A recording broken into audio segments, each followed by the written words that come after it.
Hi everyone, welcome back to 5MA channel. இன்னைக்கு episode 7. இன்னைக்கு நம்ம பார்க்க போகிறது டீப் லேர்னிங். ஓகேங்களா? ஸோ டீப் லேர்னிங்னா என்ன அப்படின்றத நம்ம கொஞ்சம் டீப்பாக பார்ப்போம். ஓகே, ஸோ டீப் லேர்னிங்கிற டெக்னாலஜி தான் வந்து இப்போ ஏஐக்கு ஒரு பெரிய பவரை கொடுத்துருக்கு. ஓகேங்களா? ஸோ ட்ரெடிஷ்னல் ப்ரோக்ராமிங் அப்படின்றது என்ன அப்படின்னா, நம்ம வந்துட்டு இதுக்கு முன்னாடி பண்ணிட்டு இருந்த விஷயம், அதாவது மேனுவலாக ஒரு கோடிங் மூலயமா ரூல்ஸ் அண்ட் கண்டிஷன்ஸை ப்ரோக்ராமர்ஸ் ஃபிக்ஸ் பண்ணுவாங்க. அதை பேஸ் பண்ணி அந்த அந்த அப்ளிகேஷன் வந்து ரன் ஆகும். ஸோ இதுதான் வந்து முன்னாடி பண்ணிக்கிட்டு இருந்தது ட்ரெடிஷனல் ப்ரோக்ராமிங், அதாவது ஜாவா, சி++, இதெல்லாம் நம்ம பண்ணிக்கிட்டு இருந்தது. ஓகேங்களா? ஸோ டீப் லேர்னிங்ன்றது என்ன அப்படின்னா, மெஷின் லேர்னிங் மூலயமா அது அண்டர்ஸ்டாண்ட் பண்ண டேட்டாவை வச்சு அதுவே செல்ஃபா லேர்ன் பண்ணிட்டு காம்ப்ளெக்ஸான பேட்டர்ன்ஸை அண்டர்ஸ்டாண்ட் பண்ணி சொல்யூஷனை அதுவே கொடுக்குது. ஓகேங்களா? சரி, இதுக்கு முன்னாடி நம்ம நியூரல் நெட்வொர்க்னு ஒன்று பார்த்தோம், இப்போ டீப் லேர்னிங் பார்க்குறோம். இது ரெண்டுத்துக்கும் என்ன டிஃபரன்ஸ்? நியூரல் நெட்வொர்க்கும் டீப் லேர்னிங்கும் ஆல்மோஸ்ட் சேம் தான். பட் நியூரல் நெட்வொர்க்ஸ்ல நம்ம என்ன பண்ணோம், என்னெல்லாம் பார்த்தோம் அப்படின்னா, லேயர்ஸ் பார்த்தோம். இங்கேயும் அதே தான், லேயர்ஸ் இருக்கும். ஆனா வந்து அங்க வந்து கம்மியான லேயர்ஸ் இருக்கும், இங்க வந்து நமக்கு மல்டிபிள் லேயர்ஸ், ஹிடன் லேயர்ஸ் இருக்கும். ஸோ அது மூலயமா இன்னும் நிறைய பேட்டர்ன்ஸ் அதால ஈஸியா அண்டர்ஸ்டாண்ட் பண்ண முடியும். ஓகேங்களா? ஸோ அங்க வந்து சிம்பிள் பேட்டர்ன் ரெகக்னிஷன் தான், அதாவது ஒரு கொஞ்சம் சிம்பிளா இருக்கும், சிம்பிளான விஷயங்களை மட்டும் தான் அதை அண்டர்ஸ்டாண்ட் பண்ண முடியும். பட் இங்க ரொம்ப காம்ப்ளெக்ஸான விஷயங்களையும் அதால அண்டர்ஸ்டாண்ட் பண்ணிக்க முடியும். ஸோ அங்க லிமிடெட் காம்ப்ளெக்சிட்டி ஹேண்ட்லிங் தான் இருக்கும், இங்க அட்வான்ஸ் ஃபியூச்சர் எக்ஸ்ட்ராக்ஷன் இருக்கும். ஸோ நிறைய விஷயங்களை அதால அண்டர்ஸ்டாண்ட் பண்ண முடியும். ஸோ பிக் டேட்டா அனாலிசிஸ்லாம் அதால பண்ண முடியும். அங்க அங்க வந்து பாத்தீங்கன்னா ஒரு பேசிக்கான ஃபீச்சர் டிடெக்ஷன் தான் நடக்கும். இங்க வந்து ரொம்ப அட்வான்ஸா நடக்கும். ஸோ ஏன்னா இது ரொம்ப ரொம்ப மைக்ரோ லெவல்ல இது வந்து திங்க் பண்ற அளவுக்கு இது வந்து லேர்ன் பண்ணிக்கிறதுனால நமக்கு எனாரமஸ் இன்ஃபர்மேஷனை இது வந்து அண்டர்ஸ்டாண்ட் பண்ணிட்டு அது மூலியமா டிசிஷன் மேக்கிங்கை இதால பண்ண முடியும். ஓகேங்களா? ரொம்ப சிம்பிளா சொன்னா, நியூரல் நெட்வொர்க் வந்து ஒரு ஸ்கூல் ஸ்டூடெண்ட் அப்படின்னா டீப் லேர்னிங் வந்து ஒரு காலேஜ் ஸ்டூடெண்ட் அப்படின்ற மாதிரி வச்சுக்கலாம். ஓகேங்களா? ஸோ இந்த மல்டிபிள் லேயர்ஸ் இருக்கும் அப்படின்னு நம்ம சொன்னாங்க. இந்த மல்டிபிள் லேயர்ஸ்னால என்ன அட்வான்டேஜ்?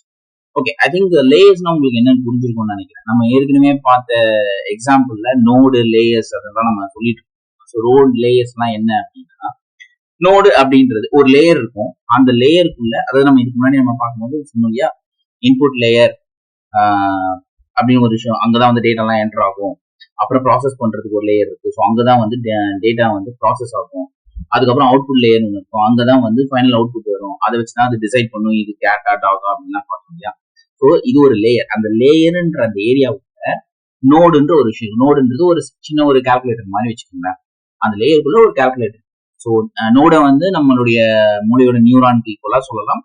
ஸோ அந்த மாதிரி இல்லை ஒரு சின்ன ப்ராசஸிங் யூனிட்னு சொல்லலாம். ஸோ அந்த லேயருக்குள்ள, ஃபர்ஸ்ட் இன்புட் லேயருக்குள்ள டேட்டா உள்ள வரும்போது அங்க இருக்க நோடு அந்த டேட்டாவை ப்ராசஸ் பண்ணும். நெக்ஸ்ட் வந்து ப்ராசஸிங் மோட்ல வந்து, ப்ராசஸிங் லேயர்ல வந்து இதுக்கான இன்ஃபர்மேஷனை அங்க வச்சு என்ன இன்ஃபர்மேஷன் வேணும்ன்றது அது யோசிக்குது இல்லையா, அந்த யோசிக்கிற இடம் தான் வந்து ப்ராசஸிங் லேயர். அந்த லேயர்ல அது வந்து ப்ராசஸ் பண்ணும்.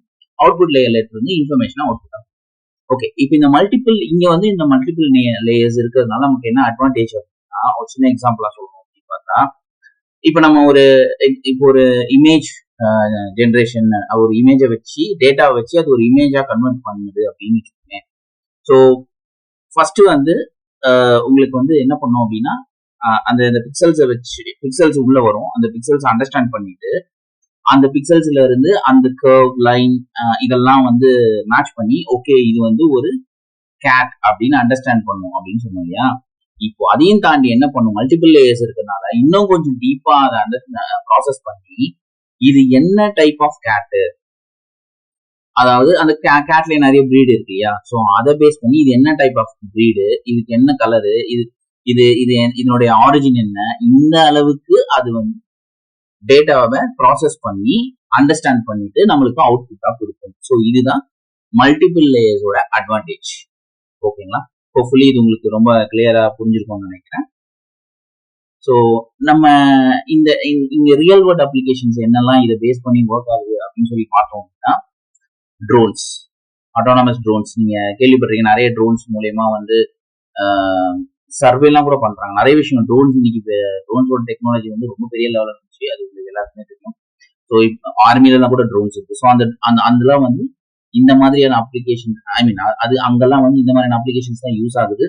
ஸோ அது வந்து டிராவல் பண்ணுது, அந்த ட்ரோன் டிராவல் பண்ணுது அப்படின்னா அங்க இருக்கிற ட்ரீஸ் இதெல்லாம் ட்ரீஸ், இதெல்லாம் வந்து மவுண்டைன், இதெல்லாம் வந்து இந்த ஆப்ஜெக்ட்ஸ்லாம் வந்து காரு, இந்த ஆப்ஜெக்ட் ஹியூமன். ஸோ இதெல்லாம் பேஸ் பண்ணி அதை ரெகக்னைஸ் பண்ணிட்டு ஸோ அதுக்கு என்ன சொல்லப்பட்டிருக்கோ அந்த விஷயத்த அது செய்யும். ஓகேங்களா? அதே மாதிரி லாங்குவேஜ் இப்போ டிரான்ஸ்லேஷன்ஸ்லாம் நடக்குது. எப்படி டிரான்ஸ்லேஷன்ஸ் நடக்குது? முன்னெல்லாம் வந்துட்டு நம்ம டைப் பண்ணி கொடுத்துட்டு இருந்தோம். ஓகே, அதெல்லாம் இப்போ பேசுறதையே டெக்ஸ்டா கன்வெர்ட் பண்ணுது, டெக்ஸ்டா வாய்ஸா கன்வெர்ட் பண்ணுது. ஸோ இதெல்லாம் வந்து அதுவும் ரொம்ப அக்யூரேட்டா இருக்கு. ஸோ இதெல்லாம் வந்துட்டு ஹவு இஸ் இட் ஹேப்பனிங் அப்படின்னா because of this deep learning தான். ஓகேங்களா? அதே மாதிரி பேங்க் செக்டார்ஸ்லாம் வந்து பேங்க் செக்டார்ல மில்லியன்ஸ் ஆஃப் டேட்டா வந்து டிரான்சாக்ஷன் போயிட்டு இருக்கு. ஸோ அங்க எது ஃப்ராட்லண்ட் டிரான்சாக்ஷன் அப்படின்றதெல்லாம் அண்டர்ஸ்டாண்ட் பண்றதுக்கு இந்த டெக்னாலஜி, அதாவது டீப் லேர்னிங் பவர் தான் வந்து அங்க யூஸ் ஆகுது. ஓகேங்களா? ஓகே, ஏன் வந்து deep learning matters? So already நம்ம அதை அண்டர்ஸ்டாண்ட் பண்ணிட்டோம். ஸோ இது வந்து மேசிவ் டேட்டா ப்ராசஸர் பண்ணும். ஸோ அதுவே வந்து நிறைய விஷயங்களை லேர்ன் பண்ணிக்கிறதுனால மேனுவல் கோடிங்லாம் தேவை கிடையாது. அதுவே லேர்ன் பண்ணிக்கிறது கேப்பபிலிட்டி இருக்கிறதுனால இது ரொம்ப ஈஸியா நமக்கு இன்ஃபர்மேஷனை ப்ராசஸ் பண்ணி காம்ப்ளெக்ஸான டேட்டாவையும் ஈஸியா நமக்கு ப்ராசஸ் பண்ணி கொடுக்க முடியும். ஸோ ட்ரெடிஷ்னல் ப்ரோக்ராமிங்ல சில லிமிடேஷன்ஸ்லாம் இருந்தது. ஓரளவுக்கு தான் நம்ம இன்ஸ்ட்ரக்ஷன் கொடுத்துட்டு இருக்கு. ஸோ இங்க வந்துட்டு நமக்கு வந்து இங்க வந்து ஒரு ஒரு ஒரு பெரிய ஸ்பேஸ் கிடைச்சிருக்கு. ஸோ அதனால அதுவே திங்க் பண்றதுனால நமக்கு டிசிஷன் மேக்கிங்ஸ்லாம் ரொம்ப ஈஸியா நடக்குது. Okay, so this is what deep லேர்னிங்கோட importance. Okay, so excellent. I hope deep லேர்னிங்கை பத்தி உங்களுக்கு ஒரு புரிதல் வந்திருக்கும் அப்படின்னு நினைக்கிறேன். ஸோ டெஃபினட் டீப் லேர்னிங் வந்து ஒரு பெரிய பவர்ஃபுல்லான ஒரு விஷயம் ஏஐ உடைய சகாப்தத்தில். ஸோ இதை வச்சுதான் இன்னும் நிறைய விஷயங்கள் பண்ண போறாங்க. Already automatic cars, drones, even ChatGPT, so இதெல்லாமே இந்த டீப் லேர்னிங் கான்செப்டை பேஸ் பண்ணி தான் இது எல்லாமே நடந்துகிட்டு இருக்கு. ஓகே, இன்னும் அது வந்து நிறைய டெவலப் ஆகிக்கிட்டு இருக்கு. ஸோ அடுத்து நிறைய அப்டேட்ஸ்லாம் வரும் அது ரிலேட்டடா. அது மாதிரி வரும்போது கண்டிப்பா நான் உங்களுக்கு அப்டேட் பண்ணுவேன்.